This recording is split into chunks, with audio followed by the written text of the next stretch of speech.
Hey everyone, Jim Phoenix here, and today's special Streamin Demons. That's right, we've got the American Emily as a special guest. Box is out on special assignment, trying to find more movies that could become famous with on the interwebs. We've got some war, two war movies, really, and a ghost game. All of this and more on the next Streamin Demons. Hit it. Or there we go. That was a double click. I'm like, oh, I clicked it twice. Damn it. Oh, that music. Sponsored by Carmex. No sponsorships.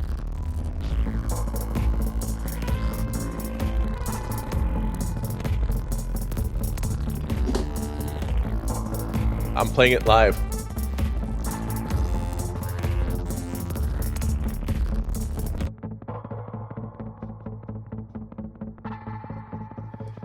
Yeah, that's me playing it live. I do that once in a while, multi-talented. Nice. Hey, kids, we're back. So today, if you have not liked and subscribed, do it now before you hear the podcast. I think that's the most beneficial. I think if you like and subscribe, click the bells, whatever you do, that's better than actually listening to the podcast and then doing it. Because you might hate the podcast. Like, what the hell I just liked? Why don't you like and subscribe? Who cares? Today we have a special guest on Streamin Demons. We have none other than how you say your name? Emily. Emily. The Americano Emily. We've got a special guest because of two things. We've got a negative special guest behind us. No, we have a special guest because of two things. Numero uno. Box is on hiatus, meaning they're on a field trip somewhere trying to get more internet clout with their last interview that everyone loved, their review. Oh my God, it blew up. So Box is probably out somewhere finding more things like that. And number two, Emily and I actually watched two of these movies, which is two more movies than I usually watch. So there you go. Well, Emily, thank you very much for coming. Thank you for inviting me. You're very kind. I am not very kind, but you're welcome. Or as Dr. Payne would say, who cares? He is not kind. So why do you like horror? Why do you like watching horror? Because I know that you have a very special horror movie that you turned me on to from a Billy Idol song. Correct. Eyes Without a Face. So why do you like horror? That's an excellent question. I think it's because of society we live in. It's always very polite, very clean, very édulcoré, as we said in French. And horror is a kind of genre where you can see people's imagination can be really gore, really dark, really bloody, you see? And it's interesting to watch movie where you've got people who imagine murder or inspire themselves from, serial killer or the scare, etc. I don't like to get scared when I watch a movie. I don't like that. It's not my thing. However, I really like imagination. Right. And these people who try to do horror, it's a lot of imagination. And often it's a genre who is not really respected. So you have a lot of B-movie. And B-movies are the best. So you like the B-movie horror? You like the B-movies instead of like the, oh my God, there's like $1,000 production value. Correct. Yes. I don't like the, let's see, so 1, so 2, so 3, so 4. There is no imagination. There is no character. I like movies like, for example, the movie with Antonio Banderas, when he takes a man, kidnap him, and changes him into a woman. It's horror, but a different kind of horror. Wait, what? Yeah. There's a man, you change into a woman? What? Yes, but against his volunteer, against his desire. He kidnaps the person, and for revenge, because apparently the dude raped his daughter and she committed suicide, he changed the guy, operate him, and turn him into a woman. And there That's is insane. all this movie about changing the identity of the person, like the real horror of thing. And sometimes there is some movie where it's horror, but you realize the horror, the gore of the movie is less horrific than the reality of society. For example, there's a lot of Japanese movie who are like that. I really like the Japanese culture where they say the monster is not the dragon, but the monster inside of you. Is the It's person. the personality, the person. Yes, correct. Yeah, if So you yeah. ever seen, it's not Japanese, but the one I'm thinking of, Train to Busan, a lot of the Mhm. actual horror is just the people. The zombies are there, but this the people that are the shit show. I heard about the literature, the genre of horror, but horror is very, in literature, very brand. It can be cannibal to the story of a woman who became pregnant, and the way she described a pregnancy, it's a loss of identity, a Oh, monster inside of her who grow, people around her who celebrate cancer because she sees the baby as a cancer, as not a cancer, but I as a always seen it was a lump, parasite. as a parasite, as a lump, Yeah. and it's really well written. And when you read it, it's like people around you are like, "Why do you want to kill it? Why do you want to not keep it? This is really good news." And she describes the way she go to the maternity and her body is completely transformed, and she has to push that body outside. And she's getting operated. She's get a C-section at the end, and all her identity just flip because she become a Yeah. mother. And it's really interesting. That is kind of horror genre is really interesting. I'm a mother. I love my kids. It's a blessing to be a mother. I'm a very proud mother. But this kind of literature is really interesting. The everyday horror of go. What makes you cringe can be different from what makes me cringe. You see what I mean? Like losing your Absolutely. No. hair or Sometimes you can describe it as body horror. And the everyday horror, I think these three movies, they try to do it well. Two of the three movies absolutely do it in this can happen. The third movie, you have to use imagination. It could happen, but you have to like stretch imagination a bit for the entire effect. And I think that's a perfect way into the horror of war. See, we got two war movies. You and I watched one war movie, and then I watched another one called The Convert, which you think is about like a cult, but it's not. It's not about a cult at all. No matter how much ChatGPT kept saying it's about a cult, it's not. Okay, imagine this. It's 1830s or 1800s, something like that. And you are arriving on a brand new settlement, like a brand new area. And we'll call it, oh, I don't know. I will say if you know anything about the British, they did a little bit of colonizations. A little bit. And this is a great movie for, well, let's say people who are interested into New Zealand societies, people who want to do history. interesting. So Be- it's set up in yeah. New Zealand. Yeah. Yeah, Oh, it's actually that's I'm gonna really kill this interesting. name. I apologize in advance. I'm gonna kill this name. But it's gonna be the Maori culture in New Zealand. Ah, no, you're right. That's how I it's have it right? pronounced. Maori. Yeah, you're right. Very Nice. well done. It's really Yay. interesting because when you listen about Australia and New Zealand from a Yeah. perspective in French or Europe, right? We don't talk about the Aborigine and the Maori except to say, oh, they're very good dancer and painter and they've got tattoo and they get fucked up and that's all. Yeah. And that's really bad because once you go to Australia, because as you know, Jim, I lived 2 years in Australia in a small community where there were Aborigines people. They are Aboriginals? Yes. smart. They've got famous writer. They have fantastic histories. They have a knowledge about medication, plant medication, who is fantastic. They're But no amazing famous models. hunter. They do in They, Australia. they, I thought the They Aboriginals do. have famous Alors, models. I yes, thought they do the because camera now stole their souls. wait. They have Black, African, and Aborigine models. They do, and there is more and more movie, more and more art picture So about them. there's Aboriginals with no souls in Australia, you're saying? No, no, no, no, no. They did differently now. They are now kind of privatize their land, like the not the Indian. Sorry, please forgive me. The native in America. They are creating kind of reserved, but it's not reserved. Like for example, now you cannot go as a white person to different land in Australia, especially in the outback, because they're sacred land.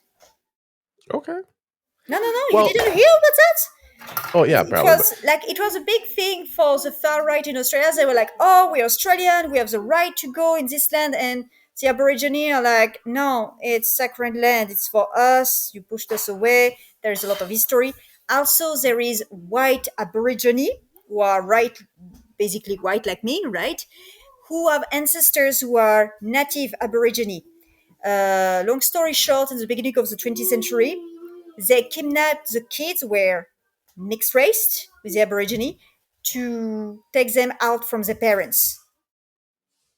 well, that's horrific. Now imagine that happening in New Zealand, where this movie is, and there is a time where they have different sects of this tribe, different tribes, right? Yeah, different tribes, and they're at war. And the person who identifies most with the war is the British trying to drive them apart. Because, as you know, if Of course. the indigenous people of an area almost combine together instead of fight, they have a better chance of pushing away colonial powers in 1800s. So one way for the British to get past this is to start supplying arms to one side and then the other as like free enterprise, quote unquote, right? So you have this very important time where if you could separate different tribes by making them fight each other more and giving them better Yeah, weapons so they can that's what kill they each did other in faster. Africa. That's what French people did in Africa, in Rwanda. Well, tons of people everywhere. Yeah. Yeah. So that's what this movie is based in. We have Guy Pearce. And if you're ever wondering if the movie is well acted, yeah, it's got Guy Pearce in it. The acting is phenomenal. And it's not just Guy Pearce. It is a bit of a okay. He's coming as a preacher and he's trying to be the man of God, but he's like the man of war, really. But he's trying to be very spiritual and get put away his bloody past type thing. And you have it being pushed, being pushed, being pushed until you just can't be pushed anymore. And he, the whole fighting back type thing. But what I really like about this movie, other than it's well shot, well directed, like I said, the acting is phenomenal. I like how they're actually into the truthfulness of the history and allowing a lot of the cast members to tell their story because we have people from the culture representing the culture. That's really good. Do they speak the native language? I don't speak it, so I wouldn't know. They say they do. Oh, piece the hell on me. I don't know. I know. They could be just making shit up. I don't know. But I will say there's one thing that kind of works against it, and this is only because it could be a true story. It could be whatever. The thing that works against it is it's a bit of the white savior complex where these two tribes are warring, and then the British are trying to tear them apart, and they could have peace at any time, but they don't until the white guy saves them. Like it's Oh, da, da, da, da. that's the big dilemma. Some movies are really good, in America. Like for example, The Help is a very good movie. And the biggest critics about The Help, it's there is a white woman who help, and I'm like, that's the god of Oh, the I think it said, story. oh The my god, housekeeper, Emily, Emily, yeah, Emily, hold on. yeah. I have to explain for people who are not used to a French accent. She's saying the help. not the elf. I thought you were talking about the Oh, elf. I'm like, the one with Will Ferrell? the Yeah, it's got like a bunch of helper, white people the now. help, the The help, help. the Yeah, help. okay. Yeah, the Okay. help. Enunciate, motherfucker. So amazing casting of black Yes. actresses and very good history period when housekeeper couldn't share the same toilet like the white people. Right. It's segregation. You could clean it, but you They couldn't use it. really explain to the story. It's Yeah. very well done. Fantastic movies, blah blah blah. I'm sorry, there is a white person who saved everyone. And I'm like, but that's the main goal of the movie. She's a journalist, she just finished Yeah. university and she wants to write an article and she make the black housekeeper write the articles, they become writers, they've got a big wage, they're very happy. They just give a hand and say, open the door and do it. And they became writer and they're very proud and the community is They great, were the help. etc. Right. It can be something like that. And it's And fantastic. And the thing is, even my friend say, "Oh no, but you know the white person." I'm like, "It's a great movie. What? Why? Like, there's this problem." So for this movie, but for the main issue with Hollywood, it's there's there's no person of color with a hero. Like right. these people I mean, cannot there's be. no Black Panther at all. I know Yeah, naming one doesn't mean name them all, but this is one of the cool things. The award that they won so far for The Convert, which I think it was going to win more, is the jury prize for Best Actress. And I am going to murder your name. I'm so sorry, Tia. Oh man, Tia Aurori Nagati Melbourne. I got the last name right. you She try. wins for Best Actress, and she should. She does a phenomenal. That's what I'm saying. The people that you know, you're gonna know Guy Pearce. Everyone else, still a phenomenal acting. Like Antonio Del Mayo is. These are phenomenal actors. You can't pick it apart on acting. One thing I will say, besides the Great White Hope thing, it does get a little bit edited much. And so sometimes the story goes, oh wait, what the hell did they just do? Oh, she has to. All right. So it does take a little dip there. But overall, I liked it. I think it's a good one to watch nowadays, especially if everyone's doing colonial powers. I'm giving this 4 out of 5 Cthulhu's. Check it out. Ooh, It's only an good, hour and good. 59 minutes, 2023, The Convert. It's Check very it out. interesting Now, because it's not an American one, right? It's New Zealand. So that's interesting. And that's a part of the story who right. And should it's something you're going to pick up that's not going to be just USA, USA, USA. Now, we watched The Ghost Game, or I think it's just called Ghost Game 2024, correct.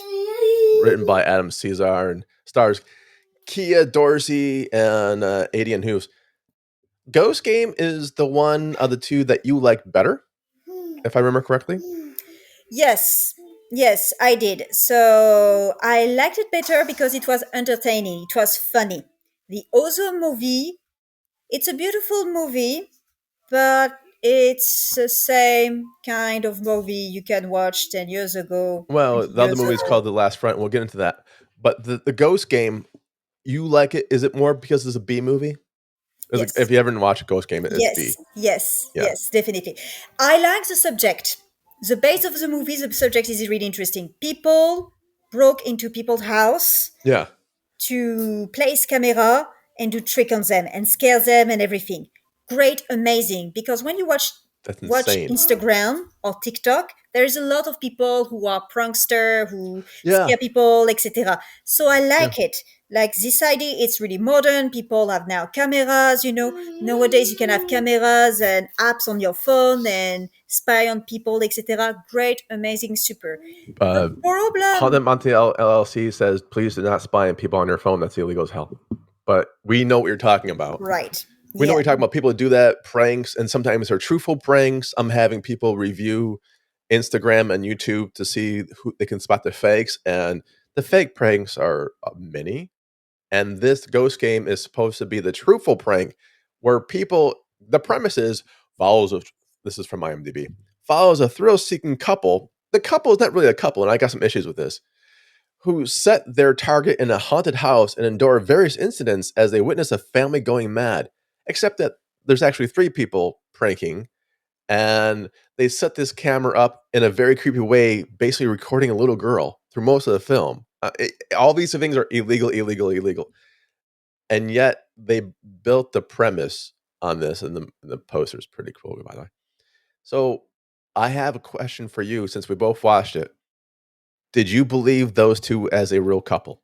No, No, not whatsoever, right? no. Like zero Zero chemistry at all. chemistry at all. Like, None. it's really funny because we watched the movie and they're together, and she's really upset at him because he's using her laptop and checking all videos of a game.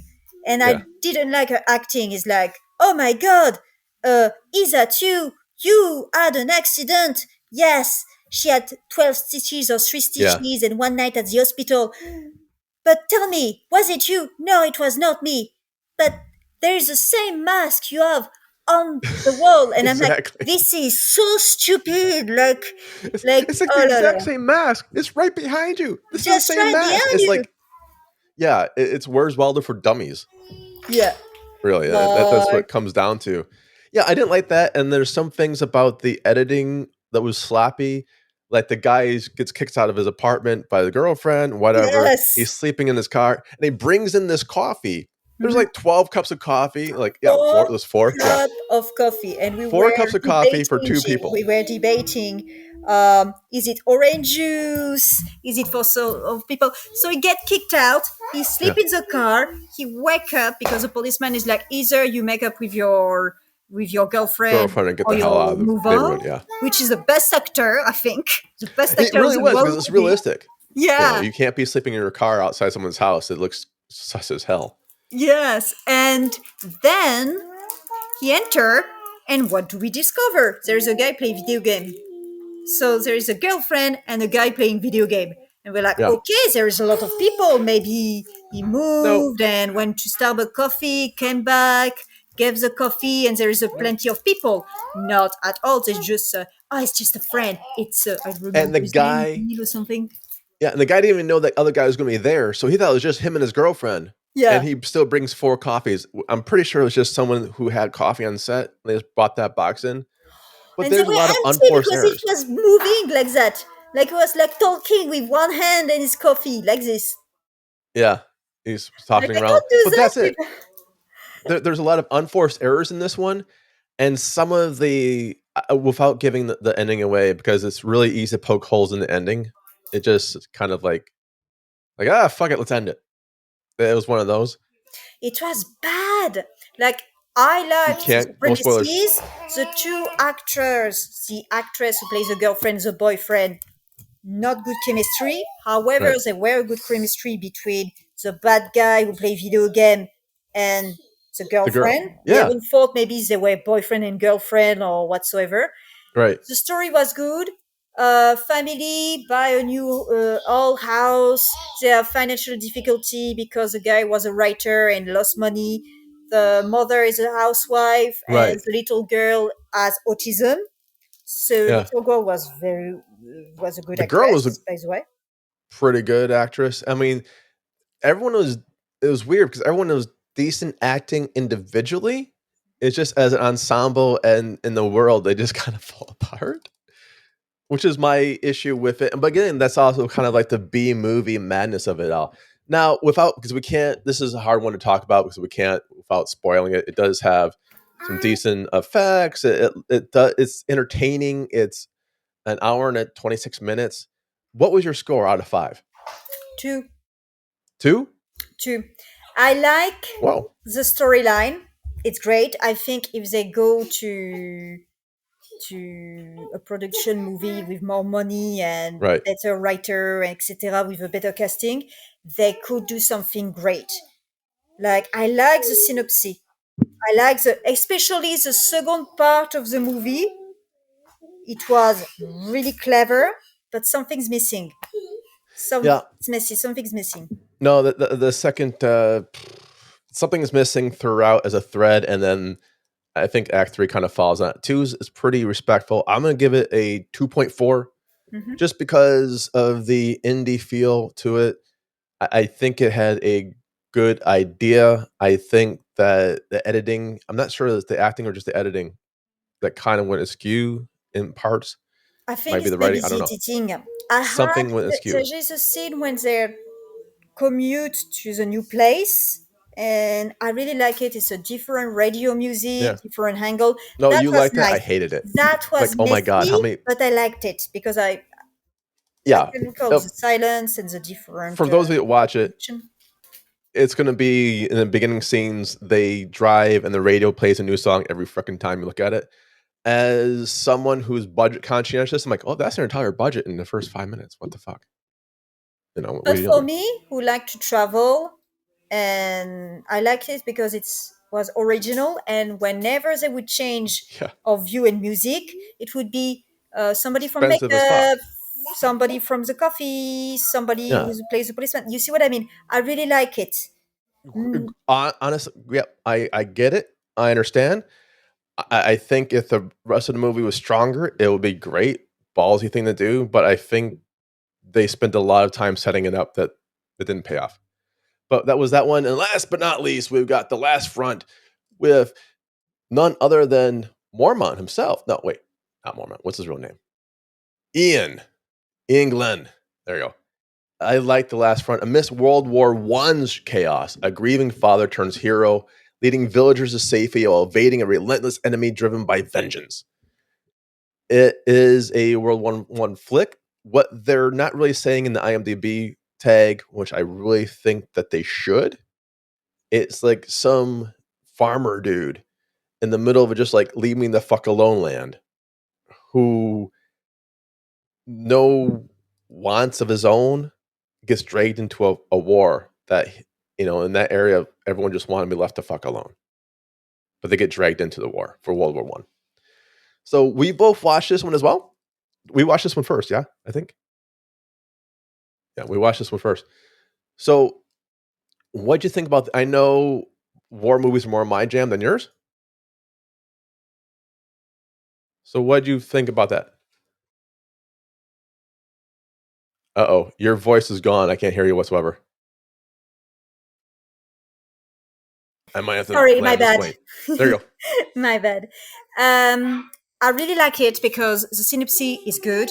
I came from north of France, and we had basically bim bada boom boom bada bim.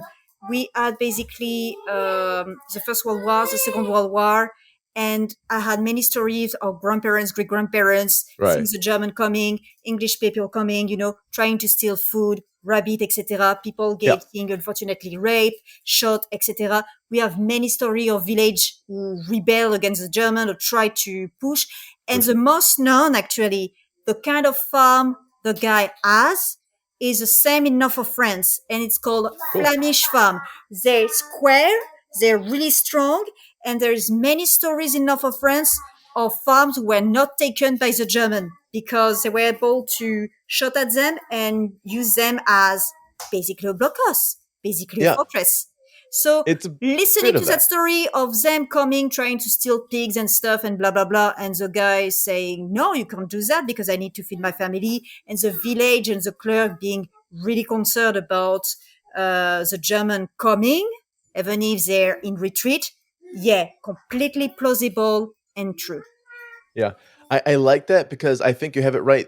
This is something I left out in the description, and I think they also leave it out. It's not just a grieving father, it's leading a villagers to safety. The Germans aren't doing it because they want to conquer the land. The Germans are doing it because one's just complete a-hole. But most of the German army isn't doing to conquer the land. It's because they need to replenish their supplies. Correct. Their Yes. supply lines cut. They're trying to conquer the rest of the country, but they need to get food. They need to get some shelter. They need to get uh, vehicles, whatever it's going to be. They need to reappropriate this stuff, and it's really interesting. It's a dual family dynamic. You have a lot of moving people with the farmer and then the soldier and their kids and stuff like that. And it's kind of a great exploration of war is not just numbers, it's actually people. And a lot of them don't give a shit whose side they're on. They're just trying to, like Ian's character, Leonard. He's just trying to save his family, his daughter and his son, and Correct. stuff like that. No Yes. spoilers. And the other guy who's playing like the German guy, he's just like, man, my son's a dill hole. What the fuck did I go wrong with this dude? He's trying to save his son, even to the Yes. point of like great pains. And you see this thing being played out. And I really enjoyed the way the acting is phenomenal. The writing is decent. It's also a bit formulaic because you see in one war movie, like, oh shit, I've seen this one. Like it's kind of like that. But what brings you out of it is the way the actors and the way the setting is done. It brings you out of, and World War One, we don't see a lot of. We see a shit ton of World War Two. A lot of World War Two movies. I know. And so World War One was kind of like not touched for a long time. So I think that's a smart move. And unfortunately, one person just blanked out. So I'm gonna land this one myself. I think what we have here is for the last front. I enjoyed it. I'm gonna give this a 4.2 out of 5. Mostly from the acting point of view and from the aspect of it was not a bazillion, like there wasn't a bazillion stars. They had some great acting, solid acting, and the characters do grow. It's going to be a matter of how much they grow and how well it's pulled off. I think there's some scenes that get rushed, which is not why it's not a 4.5 for me. But overall, 4.2. Check it out. It's only an hour and 38 minutes. This is like, again, they're not 12-hour marathons. You enjoy it. If you like war movies, give it a spin. It really doesn't go into the horror of war a bit. Now that's it. Oh my God, 31 minutes. That's it for me, Jim Phoenix, and my friend American Emily, who's coming in or out right now. And then here we go. Maybe in, maybe out. We're not sure.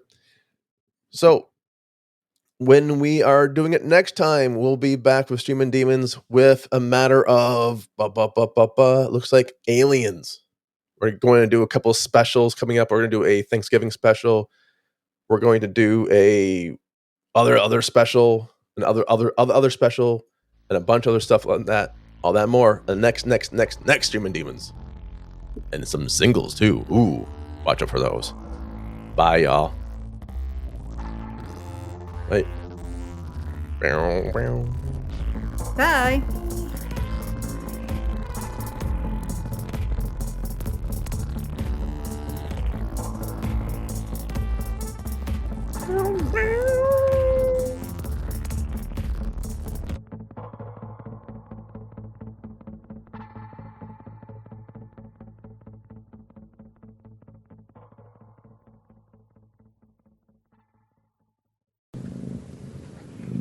I hear a cat. Yeah, motherfucker.